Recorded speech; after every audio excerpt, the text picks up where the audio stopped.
എന്ത് ചെയ്യുക. അപ്പോൾ ഇന്നത്തെ വീഡിയോ എന്ന് പറയുന്നത് ഒരു ഡേ ഇൻ മൈ ലൈഫാണ്. നമ്മളിന്ന് നേരത്തെ എണീച്ചിട്ടുണ്ട്. കാരണം എന്താ വെച്ചാൽ ഇന്ന് സ്കൂൾ എക്സാമാണ്. അപ്പോൾ ഇതുവരെ ഒന്നും പഠിച്ചിട്ടില്ല. അപ്പോൾ പഠിക്കാൻ വേണ്ടി എണീച്ചതാണ്. ഇന്ന് എനിക്ക് ഫിസിക്സ് എക്സാമാണ്. ഈ ചാപ്റ്റർ പിന്നെ ഓക്കെയാണ്. അവിടെയും ഇവിടെയൊക്കെ എന്തെങ്കിലും കേട്ട് പരിചയെങ്കിലും ഉണ്ട്. ഇതിനു മുന്നേ ഒരു എക്സാം കഴിഞ്ഞിനി മോഷനിൻ്റെ സ്ട്രൈറ്റ് ലൈൻ. സത്യം പറഞ്ഞാൽ ഞാൻ ആ ബുക്കിൻ്റെ ഒരു പേജ് കൂടി ഇന്നേ വരെ വായിച്ചിട്ടില്ല. എന്നിട്ട് പോയി എക്സാം എഴുതി എന്തൊക്കെയോ ഗ്രാഫ് അങ്ങോട്ടും ഇങ്ങോട്ടും വെറുതെ വരച്ചെന്നിട്ട് ഞാൻ കിടന്നുറങ്ങിക്കിനി. അങ്ങനത്തെ ഒരു പേഴ്സണാണ് ഞാൻ. മീൻസ് എനിക്ക് അങ്ങനത്തെ പേടി ഉണ്ടാവില്ല. അത് ഏറ്റവും വലിയ നെഗറ്റീവായിട്ടുള്ള കാര്യമാണ്. ഞാനിപ്പോൾ ഇങ്ങനെ പറയും, പക്ഷേ എനിക്ക് പേടിയില്ല. അതാണ് സംഭവം. മീൻസ് അതെന്തായാലും എന്താണെന്നുള്ളൊരു ചിന്താഗതിയാണ്. പിന്നെ ഞാൻ വിചാരിച്ചു ഇനി നമുക്ക് പഠിക്കാം എന്ന്. കാരണം ഇതുവരെ 2-3 എക്സാമുകളൊക്കെ കഴിഞ്ഞു. എല്ലാം ഇതുപോലെ വായും പൊളിച്ചിരുന്നു. സോ ദാറ്റ് മാർക്ക് നല്ല അടിപൊളിയായിട്ട് ഇടിഞ്ഞിട്ടുണ്ട്. അടിപൊളി എന്ന് പറയുമ്പോൾ നല്ല അടിപൊളിയായിട്ട് നിങ്ങൾക്ക് മനസ്സിലാവും. ഞാൻ ഇപ്പോഴാണ് ബാഗൊക്കെ ഒന്ന് എടുക്കണത്. കാരണം ഇന്നലെ എക്സാം കഴിഞ്ഞ് ഇന്നലെ ക്ലാസ് കഴിഞ്ഞ് വന്ന് ആ ചോറ്റും പാത്രം അടക്കം എല്ലാം അവിടെ ഉണ്ട്. ഞാൻ ഇന്ന് രാവിലെയാണ് അതൊക്കെ എടുക്കുന്നത്. അപ്പോൾ തന്നെ നിങ്ങൾക്ക് മനസ്സിലാവും ഞാൻ ഇന്നലെ പഠിച്ചിട്ടില്ല. സത്യം പറഞ്ഞാൽ എനിക്ക് ഇതിനെക്കുറിച്ച് എങ്ങനെ പറയണമെന്ന് അറിയില്ല. ബിക്കോസ് ഞാനിപ്പോൾ സത്യസന്ധമായിട്ടുള്ളൊരു കാര്യം എല്ലാവരോടും ഷെയർ ചെയ്യുകയാണെങ്കിലും അത് എല്ലാവരും വിശ്വസിക്കാനൊന്നുമില്ല. ഞാൻ സത്യം പറഞ്ഞാൽ പഠിക്കുക എന്ന് പറയുമ്പോൾ എൻ്റെ ഒരു പേഴ്സണാലിറ്റി എങ്ങനെയാണെന്ന് വെച്ചാൽ എനിക്ക് പേടിയില്ല. ഇങ്ങനെ എക്സാമാണ് ഞാൻ ഒരുപാട് ആൾക്കാരെ കണ്ടിട്ടുണ്ട്, ഭയങ്കര പേടിയുള്ള ആൾക്കാരെ. ബട്ട് ഞാൻ ആ കൂട്ടത്തിൽ പെടില്ല. പക്ഷെ അത് എനിക്കിഷ്ടമാണെന്ന് നിങ്ങൾ പറയുന്നത് മീൻസ് എനിക്ക് അങ്ങനത്തെ ആൾക്കാരോട് ഭയങ്കര താല്പര്യമാണ്. ബിക്കോസ് നമുക്ക് ചെറിയ പേടിയും വേജാറൊക്കെ വേണം, എന്നാലേ നമ്മളൊരു കാര്യം നല്ല വൃത്തിക്ക് കംപ്ലീറ്റ് ആവുകയുള്ളൂ. എനിക്കെന്താ വെച്ചാൽ പേടിയും ഒരു കൂസലും ഉണ്ടാവില്ല. അപ്പോൾ ഇങ്ങനെ ബോധമില്ലാതെ ഈ ചില കൈൻഡ് ഓഫ് ബോയ്സിനൊക്കെ നിങ്ങൾ കണ്ടിട്ടുണ്ടാവും. അതേപോലെയാണ് എൻ്റെ സ്വഭാവം. ഒരു പേടിയില്ല. ഇനി എന്ത് ഇൻ്റർവ്യൂ മീൻസ് നമുക്കിപ്പോൾ NSS കുറേ പരിപാടി ഉണ്ട്, അതിന് എനിക്കൊരു പേടിയില്ല കൂസലുമില്ല. അവിടെ പോയി ഇങ്ങനെ വായും അറിയില്ലെങ്കിൽ അറിയില്ല എന്ന് ഞാൻ അങ്ങ് പറയും. ഇനി എഴുതാൻ കിട്ടിയില്ലെങ്കിൽ ഞാൻ എഴുതാതെ ഇങ്ങനെ വെക്കും. അങ്ങനത്തെ ഒരു പേഴ്സണാലിറ്റിയാണ് എനിക്ക്. മീൻസ് ഞാൻ എല്ലാം ഇന്നോടൊരു കാര്യം ചോദിക്കുകയാണ് ഞാൻ അതിന് സത്യം ഓൾമോസ്റ്റ് ഞാൻ സത്യം മാത്രമേ ഞാൻ എൻ്റെ ജീവിതത്തിൽ പറയുള്ളൂ. അത് ഒരു സത്യസന്ധമായിട്ടുള്ള കാര്യമാണ്. ഞാൻ നുണ പറയാൻ കുറവാണ്. കാരണം വെച്ചാൽ എനിക്ക് അറിയോ ചോദിച്ചാൽ ഞാൻ എഴുതിക്കണോ വെച്ചാൽ ഞാൻ എഴുതിയില്ല എന്ന് പറയും. അത് ഇനി ഒരു ഇന്നെ എന്താണ് ചെയ്യണത് എനിക്ക് അങ്ങനത്തെ ഒരു പേടിയില്ല. അത് നിങ്ങൾക്ക് എത്രത്തോളം മനസ്സിലാക്കാൻ കഴിയുമെന്ന് എനിക്കറിയില്ല. മീൻസ് എനിക്ക് അങ്ങനത്തെ പേടിയില്ല. അപ്പോൾ മീൻസ് ഇപ്പോൾ ഹോംവർക്ക് അങ്ങനത്തെ എന്തെങ്കിലും എഴുതിയില്ലേ ബുക്കാണെന്ന് ചോദിച്ചാൽ ഞാൻ ആദ്യം എണീച്ചിരിക്കും. എനിക്ക് അങ്ങനത്തെ ഒരു സീനില്ല. കണ്ടില്ല എൻ്റെ മാർക്കുകളൊക്കെ കണ്ടില്ല, നല്ല വൃത്തി കാണാം. ഞാനൊരു ആവറേജ് സ്റ്റുഡൻ്റാണ്. ആവറേജ് സ്റ്റുഡൻ്റ് ആവാനുള്ള മെയിൻ റീസൺ ഇതാണേനും. കാരണം പഠിക്കൂല, പഠിച്ചാലല്ലേ ടോപ്പറൊക്കെ ആവുകയുള്ളൂ. പക്ഷെ അതെനിക്കറിയാനും പക്ഷേ ഈ ബോധം എനിക്ക് എപ്പോഴും ഉണ്ടാവില്ല. പക്ഷേ എന്തൊക്കെ ഞാനീ പറയണേ, എനിക്ക് എന്തെല്ലാമൊക്കെ ഇങ്ങനെ ഷെയർ ചെയ്യണമെന്നുണ്ട്. പക്ഷെ എനിക്ക് എന്തൊക്കെയാണ് ഞാൻ പറയും മീൻസ് ഞാൻ ഇത് പറഞ്ഞാൽ എത്രത്തോളം മനസ്സിലാവും അറിയില്ല. അപ്പോൾ നല്ല അടിപൊളിയായിട്ടുള്ള ഇംഗ്ലീഷ് എക്സാം എഴുതാൻ പോയി. എങ്ങനെയാണല്ലോ പാഠം എന്താണെന്നറിയില്ല, പാഠം വായിച്ചിട്ടില്ല. സത്യം പറഞ്ഞാൽ ഞാൻ ഓരോ എക്സ്ക്യൂസുകൾ കണ്ടെത്തും എനിക്ക് എന്തുകൊണ്ട് പഠിക്കാൻ കഴിഞ്ഞില്ല എന്നൊക്കെ പറഞ്ഞാൽ. അതാണ് മെയിൻ റീസൺ. ഇങ്ങനെ എനിക്ക് പാടെന്താണെന്ന് അറിയില്ല. ജസ്റ്റ് ക്ലാസ്സിൽ നിന്ന് എന്തോ 2 പട്ടിയുണ്ട്, പട്ടി മരിച്ചു, അങ്ങനെയൊക്കെയുള്ള 2 മരിച്ചില്ല മീൻസ് ഒന്നും ചെവി വയ്ക്കില്ല. ആ സാധനങ്ങൾ മാത്രമേ എനിക്കറിയുള്ളൂ. അത് വെച്ചങ്ങ് എഴുതും. പിന്നെ സോളജിയിലാണ് പിന്നെയും മാർക്കുള്ളത്. അതിലുള്ള റീസൺ എന്താ വെച്ചാൽ ചാപ്റ്റർ തുടങ്ങിയ സമയത്ത് തന്നെ ഇങ്ങനെ ക്വസ്റ്റ്യൻ ചോദിക്കുമ്പോൾ അതിനനുസരിച്ച് പോയിനി. ഫിസിക്സൊക്കെ വെറും എന്ന് പറയുമ്പോൾ എനിക്കൊന്നും മനസ്സിലാവില്ല. ഞാനിങ്ങനെ നോക്കുമ്പോൾ ടീച്ചർ ഇങ്ങനെ എടുക്കുന്നുണ്ട്. എനിക്കുണ്ടല്ലോ നമ്മൾ ഇൻസ്റ്റയിലൊക്കെ കാണുമല്ലോ ഇങ്ങനെ കിളി പോയിട്ട് നമ്മളിങ്ങനെ നോക്കുമ്പോൾ കണ്ണൊക്കെ ബ്ലറായ ആ അവസ്ഥ എനിക്ക് ഫിസിക്സ് ക്ലാസ്സിൽ ഇരിക്കുമ്പോൾ ഉണ്ടാവില്ല. പിന്നെ അതേപോലെ തന്നെ നമ്മുടെ മാത്സിൽ 2 ചാപ്റ്റർ അതിന് എക്സാം ഉണ്ടായിരുന്നു. ഒരു സാറിൻ്റെ സബ്ജക്റ്റ് ഞാൻ കംപ്ലീറ്റ്ലി പഠിച്ചു, കോംപ്ലക്സ് നമ്പേഴ്സ്. വേറെ എന്തുണ്ടെങ്കിൽ ലീനിയർ ഇനിക്വാളിറ്റീസ്. ഏറ്റവും സിമ്പിൾ ചാപ്റ്റർ അതാണെന്നാണ് ഞാൻ പറഞ്ഞു കേട്ടത്. പക്ഷെ ഞാൻ ഇതുവരെ അതിൻ്റെ ഒരു പേജ് മീൻസ് ഞാൻ നോട്ട് കംപ്ലീറ്റ് അല്ല, അത് വേറെ കാര്യം. അതെങ്ങനെ വെച്ചാൽ ഒരാളെ പകർത്തും, അല്ലാതെ അതെന്താണെന്ന് ഞാൻ ചിന്തിക്കാറില്ല. പക്ഷെ അങ്ങനെ ചിന്തിക്കണവരുണ്ട് കേട്ടോ. അവരൊക്കെ ഭയങ്കര ഭാഗ്യവാന്മാർ. മീൻസ് ഒരു കാര്യം ചെയ്യുമ്പോൾ എനിക്ക് ചിന്തിച്ചുകൊണ്ട് ചെയ്യാൻ കഴിയുള്ളൂ. എനിക്കങ്ങനെ കഴിയൂല, അത് വേറെ കാര്യം.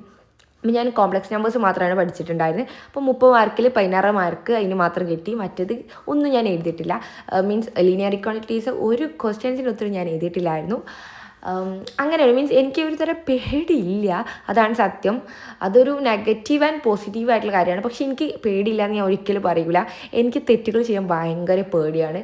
മീൻസ് നമ്മളോട് ചെയ്യരുതെന്ന് പറയുന്ന കാര്യങ്ങളൊക്കെ ഉണ്ടാവില്ല, അങ്ങനത്തെ ചെയ്യാൻ എനിക്ക് നല്ല പേടിയാന്ന് പറയുമ്പോൾ അതിൽ ഞാൻ വെറും ഒരു പേടിത്തൊണ്ടത്തിയാണ്. അതെനിക്ക് മീൻസ് ഒരാളെ കാട്ടുക, ഒരാളെ തല്ലുക, അങ്ങനത്തെ കാര്യങ്ങളൊക്കെ എനിക്ക് പേടിയാണ്. പക്ഷേ ഇന്നോട് ഉടക്കാൻ വന്ന് ഞാൻ മീൻസ് എൻ്റെ അടുത്ത് തെറ്റില്ലെങ്കിൽ ഞാനത് മതിയാർക്ക് പറയും. ഇതൊക്കെ എന്തിനാണ് ഇപ്പോൾ അവിടെ പറയുന്നത് വെച്ചാൽ മീൻസ് ബേസിക്കലി ഇന്നൊന്ന് നിങ്ങൾക്ക് മനസ്സിലാക്കി തരികയാണ്. അതാണ് നമ്മൾ ഇപ്പോൾ സത്യം പറയുന്നത് ഡേ ഇൻ മൈ ലൈഫ് അല്ല, ഇതൊരുമാതിരി ഇതുപോലെ ഉണ്ട്. അപ്പോൾ അങ്ങനെ ഞാൻ എന്ത് ചെയ്തു, ഫിസിക്സ് കുറച്ച് നേരം പഠിച്ചു. കുറച്ച് നേരം എന്ന് പറയുമ്പോൾ എനിക്ക് പഠിക്കാൻ കുറേ ടൈം പിടിക്കും. അതിനുള്ള റീസൺ എന്താ വെച്ചാൽ എനിക്ക് സാധനം മനസ്സിലാവാഞ്ഞിട്ടില്ല. എനിക്ക് ഓരോ ചെറിയ കാര്യങ്ങളും മനസ്സിലാക്കണം. അല്ലെങ്കിൽ എൻ്റെ മനസ്സിൽ ഭയങ്കര ഡൗട്ടാണ്, അതെന്തുകൊണ്ടാണ് അങ്ങനെയാണ് അങ്ങനത്തെ ഒരാളാണ് ഞാൻ. അപ്പോൾ ഒന്ന് മൊത്തത്തിൽ പഠിക്കുകയാണെങ്കിൽ അത് വളരെ തറവായിട്ട് പഠിക്കുള്ളൂ. അതൊരു എന്താ പറയുക, തട്ടിക്കൂട്ടിൽ നടക്കില്ല, പക്ഷെ അന്നത്തെ എക്സാമിൽ തട്ടിക്കൂട്ടി എഴുതുകയും ചെയ്യും. അങ്ങനത്തെ ഒരു പേഴ്സണാണ് ഞാൻ. പിന്നെ അതുമല്ല, കുറേ പഠിക്കുന്ന ഇടയിൽ തലയും ചൊറിഞ്ഞും മേലും ചൊറിഞ്ഞ് ഇങ്ങനെ നിൽക്കും. ഇങ്ങനെ കുറേ വായ പൊളിച്ച് നിന്നിട്ടാണ് ഇങ്ങനെ ഒരു തിരി പഠിക്കുക. മീൻസ് ഇഷ്ടപ്പെട്ട് പഠിക്കുക എന്നൊക്കെ പറയും. അങ്ങനെ അതൊക്കെ കഴിഞ്ഞ് താഴെ ഇറങ്ങി. പിന്നെ ഒരു നെട്ടോട്ടേ, സത്യം പറയണല്ലോ, എനിക്ക് സമയമൊന്നുമില്ലേനി. ഞാൻ വേഗം ചടപടേ എന്നുള്ളതിൽ മാറ്റി ഒരുങ്ങി. സത്യം പറഞ്ഞാൽ എനിക്ക് സമയം ഉണ്ടാവില്ല. മീൻസ് നിങ്ങൾക്കൊരു മനസ്സിലാവുള്ളൂ, നിങ്ങൾ ക്ലാസ്സിൽ പോണ അവസ്ഥ അങ്ങനെയാണ്. പെട്ടെന്ന് മീൻസ് അത്രയും നേരം ഈ വായും പൊളിച്ച് നിൽക്കും, എന്നിട്ട് പെട്ടെന്നൊക്കെ കൂടി അങ്ങോട്ട് എന്തൊക്കെയോ കാട്ടിക്കൂട്ടലാണ്. അങ്ങനെ കാട്ടിക്കൂട്ടും. അങ്ങനെ ഞാൻ എൻ്റെ കാര്യങ്ങളൊക്കെ ചെയ്തു. ദെൻ നമ്മൾ ഫുഡ് കഴിക്കുകയാണ്. ഇന്ന് ഇതായിരുന്നു ഫുഡ്. ഒരു സത്യസന്ധമായിട്ടുള്ള കാര്യം പറയുകയാണെങ്കിൽ, ഈ ഒരു ഡൈൻ ലീഫ് എന്ന് പറഞ്ഞാൽ 2 ദിവസത്തെ ഡൈൻ ലീഫാണ്.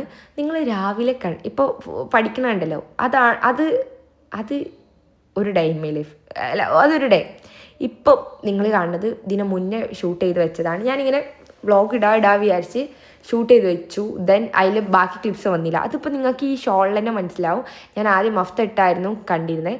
സത്യം പറഞ്ഞാൽ ഈ വീഡിയോ ഞാൻ കൃത്യമായിട്ട് ഞാൻ ഈ എക്സാം ഐഡൻറ്റിഫൈ വെച്ച് ഞാൻ പറഞ്ഞ ദിവസം ഒക്കെ ഓക്കെ ആയിരുന്നു. പിന്നെ ഒരു നെട്ടോട്ടേനെ എൻ്റെ മഫ്ത കാണില്ല. മഫ്ത കാണാഞ്ഞിട്ട് അത് തപ്പിയിട്ടും അത്രയും കാണില്ല. ലാസ്റ്റ് എന്തൊക്കെയോ ആയി. ലാസ്റ്റ് ഷോളപ്പിട്ട് അതും കാണില്ല. ഒരുമാതിരി അൾമാറയത്തൊക്കെ വലിച്ചിട്ട് ഒരു വൃത്തിക്ക്. എനിക്ക് അതിൻ്റെ ഇടയിൽ വീഡിയോ എടുക്കാമെന്ന് പറഞ്ഞാൽ എനിക്ക് ഒരിക്കലും എന്താ പറയുക, കഴിയാത്തൊരു കാര്യമായിരുന്നു. അങ്ങനെ ഞാൻ ഷോൾ ചുറ്റിയിട്ടായിരുന്നു സ്കൂളിൽ പോയിന്. ഒന്നാകെ ഒരു ചടപ്പ് ദിവസം എന്ന് പറയുമ്പോൾ സത്യം പറഞ്ഞാൽ ചടച്ചൊരു ദിവസമാണ്. സ്കൂളിൽ പോയിട്ട് ഷോൾ ഇട്ട് പോയിനും വാക്കിയിട്ടു. അപ്പോൾ എനിക്ക് നല്ല പേടിയാണ്. ഞാൻ ചെയ്തത് സ്കൂളിനെതിരായിട്ടുള്ളൊരു കാര്യമാണ്. അതുകൊണ്ട് ഞാൻ എന്നിട്ട് ഇത് ക്ലാസ്സിൽ നിന്ന് ഇറങ്ങിയിട്ടില്ല. അതാണ് സത്യം. എനിക്ക് അങ്ങനത്തെ കാര്യങ്ങളൊക്കെ ഭയങ്കര പേടിയാണ്. പക്ഷേ എല്ലാത്ത കാര്യങ്ങളും പേടിയില്ല. അങ്ങനത്തെ ഒരു പേഴ്സണാണ് ഞാൻ. പിന്നെ അതേപോലെ ഈ കള്ളൻ അങ്ങനത്തെ മീൻസ് കള്ളനല്ല, നമുക്ക് രാത്രി പുറത്തിറങ്ങുമ്പോൾ പേടി, അങ്ങനത്തെ ഒരു കൈൻഡ് ഓഫ് സാധനം എനിക്കില്ല. നമ്മളിപ്പോൾ ഫുൾ പേടിനെ കുറിച്ചല്ലേ പറഞ്ഞേ. അങ്ങനെ ഞാൻ ഒരുമാതിരി ദിവസമായിരുന്നു. എന്താ എനിക്കറിയില്ല. ഷോൾ കാണില്ല, ഇനി ചുറ്റിടാൻ ചോദിച്ചപ്പോൾ സ്കാഫ് കാണില്ല. അത് തിരുമ്പിയിട്ടില്ല. തിരുമ്പ് പൗതിക്കൊന്ന് എന്നിട്ട് പോയി തിരുമ്പി ഉണക്കി സ്കൂൾക്ക് ചുറ്റിയിട്ട് പോയി. സ്കൂളിൽ നിന്ന് ചീത്തയായിട്ട് അതുമായി ഇത് ഒരു കഥപാട് ദിവസം. ഇനി എക്സാമിൻ്റെ കാര്യം പറയുകയാണെങ്കിൽ, എക്സാം അതിലും വലിയ കഷ്ടം. ഞാൻ ഒരു ഡൗട്ട് അങ്ങോട്ട് വരുമ്പോൾ ഞാൻ അവിടെ അങ്ങോട്ട് നിൽക്കും. മീൻസ് എനിക്ക് എന്തുകൊണ്ട് ഇനി ഒരാൾ എനിക്ക് ഇവൻ പറഞ്ഞു തന്നാൽ കൂടി ഞാൻ ഓലേക്കുന്ന് ഡയറക്റ്റ്ലി നോക്കി എഴുതൂല. ഞാൻ ചോദിക്കും അത് എന്തുകൊണ്ടാണ് അങ്ങനെ എക്സാമിൻ്റെ ഇടയിൽ എനിക്ക് പറഞ്ഞുതരാം. എന്നാലും ഞാനത് കോപ്പി അടിക്കുകയാണെങ്കിൽ ഞാൻ എഴുതുള്ളൂ. അതെന്താ എനിക്കറിയാം. ഞാൻ അങ്ങനെയാണ്, വെറും മൊയന്ത് കളിയാണ്. ഞാനങ്ങനെ എന്നിട്ട് എന്ത് ചെയ്തു, ഒരു ക്വസ്റ്റ്യൻ സ്റ്റക്കായി. ഞാൻ ഇതിന് ശേഷമുള്ള ക്വസ്റ്റ്യൻ എന്താ നോക്കിയിട്ട് കൂടിയില്ല. സത്യം പറഞ്ഞാൽ ഭയങ്കര സിമ്പിളായുള്ള ക്വസ്റ്റ്യൻ. സത്യം പറഞ്ഞാൽ എനിക്ക് ക്വസ്റ്റ്യൻ പേപ്പറിന് ഉത്തരം ഞാൻ ചെയ്ത് കഴിഞ്ഞാൽ എനിക്ക് ടൈം കിട്ടിയില്ല. എനിക്ക് ആ ക്വസ്റ്റ്യൻസിലെ മീൻസ് പേപ്പറിലെ ഉത്തരം മൊത്തം അറിയാം. അതുകൊണ്ട് ഒരു ആശ്വാസമുണ്ട്. മീൻസ് എനിക്കറിയാലോ, ഞാൻ ടൈം മാനേജ് ചെയ്യാഞ്ഞിട്ടാണ്. നമുക്ക് അടുത്ത പ്രാവശ്യം നന്നാക്കണം, അങ്ങനത്തെ ഒരു ചിന്താഗതിയാണ് എൻ്റെ മനസ്സിലുള്ളത്. അതുകൊണ്ട് എനിക്ക് അത്ര സങ്കടമൊന്നുമില്ല. ഞാൻ പറയില്ല, എനിക്ക് അങ്ങനത്തെ ഇതിലൊന്നും വലിയ സങ്കടമില്ല. പക്ഷേ ഇന്ന് എനിക്കൊരു ഇത്രയും ഇപ്പം ഈ +1 വന്ന എക്സാം ഉണ്ടായാലും ഡിഫറെൻ്റ് ആയിട്ടുള്ളൊരു ദിവസമായിരുന്നു. എക്സാം ആയിരുന്നു. ബിക്കോസ് ഇന്ന് ഞാൻ ഇത്തിരിയെങ്കിലും ആ പാടെന്താണെന്ന് അറിഞ്ഞിട്ടാണ് ഞാൻ എക്സാം എഴുതാൻ പോയത്. അതുകൊണ്ട് തന്നെ എനിക്ക് എന്തുണ്ടേനും എക്സാം എഴുതി പേപ്പർ കിട്ടുമ്പോൾ തന്നെ ഒരുതരം വെപ്രാളുണ്ടായിരുന്നു. ഇത്രയും ദിവസം എനിക്ക് അതുമില്ല. ഇനി വെറുതെ കൂസലില്ലാതെ എഴുതി ബാക്കി കിടന്നു തുടങ്ങി. പക്ഷെ ഇന്നത്തെ അങ്ങനെയല്ല, കുറച്ച് ക്യൂരിയോസിറ്റി ഒക്കെ ഉണ്ടായിരുന്നു, സംതിങ് ഒരു സ്പെഷ്യലായിട്ട്. അപ്പം ടൈം കിട്ടിയില്ല. മീൻസ് വലിയ പ്രാക്ടീസ് ഇല്ലാത്തതുകൊണ്ടാണ്. പിന്നെ ഡൗട്ട് ഉണ്ടായാലും എനിക്ക് ആ ഡൗട്ട് തീരുന്നില്ല, ഞാൻ അവിടെ അങ്ങ് നിൽക്കും. മീൻസ് ഇത് പബ്ലിക്കല്ലല്ലോ, അങ്ങനത്തെ ഒരു ചിന്താഗതിയാണ്. അങ്ങനെ എക്സാമും മൂഞ്ചി, മൊത്തത്തിലൊരു മൂഞ്ചി, എന്തൊക്കെയോ ആയിരുന്നു. അത് കഴിഞ്ഞ് ഞാനൊരു ഡിസിഷൻ, ഞാൻ എൻ്റെ അമ്മനോട് സ്കൂൾക്ക് പോകുമ്പോൾ പറഞ്ഞേ കുറച്ച് ഹാങ്ങർ അങ്ങോട്ട് വാങ്ങിത്തരും, ഞാൻ ഇതൊക്കെ കണ്ട് വൃത്തിയാക്കുമെന്ന് പറഞ്ഞ്. സത്യമായിട്ട് ഞാൻ യൂണിഫോം കൂടി കഴിച്ചിടാതെ രാത്രി വരെ എന്ത് ചെയ്തറിയാം, പാട്ട് വിട്ടുകാണ്ട് അങ്ങോട്ട്. മീൻസ് ഇന്ന് രാവിലെ ഞാൻ ഷോൾ തപ്പിയതാണ് ഈ കാണുന്നത്. മഫ്തിയും അതേപോലെ തന്നെ ഷോളും 4 വൈറ്റ് ഷോൾ ഉണ്ട് എൻ്റെ കയ്യിൽ. 4 ഒന്ന് ഷിമ്മറാണ്, ബാക്കിയൊക്കെ ഒരു തരം ചളി പിടിച്ചതാണ്. പിന്നെ ഞാൻ ഇന്ന് സ്കൂളിൽ പോകുമ്പോൾ ഇട്ടതാണ്. അതായിട്ട് കാണൂല. എന്നിട്ട് എനിക്കൊന്നാകെ ഞാൻ അൾമാറയത്തും കൊട്ടയത്തൊക്കെ അങ്ങോട്ട് വലിച്ചിട്ടേനി. അപ്പോൾ ഈ അമ്മനോട് പറഞ്ഞ് എനിക്ക് കുറച്ച് ഹാങ്ങർ അങ്ങോട്ട് വാങ്ങിത്തരും, ഞാൻ ഇത് മൊത്തം അങ്ങോട്ട് റെഡിയാക്കുന്നു. അങ്ങനെ രാത്രി പിന്നെ വീട്ടിലെത്തിയതിന് ശേഷം ഫുഡൊക്കെ കഴിച്ചാണ് ഇതേനി പരിപാടി. അപ്പോൾ ഇന്നത്തെ വീഡിയോ എത്ര തന്നെ ഉള്ളൂ. അപ്പോൾ എല്ലാവർക്കും ബൈ.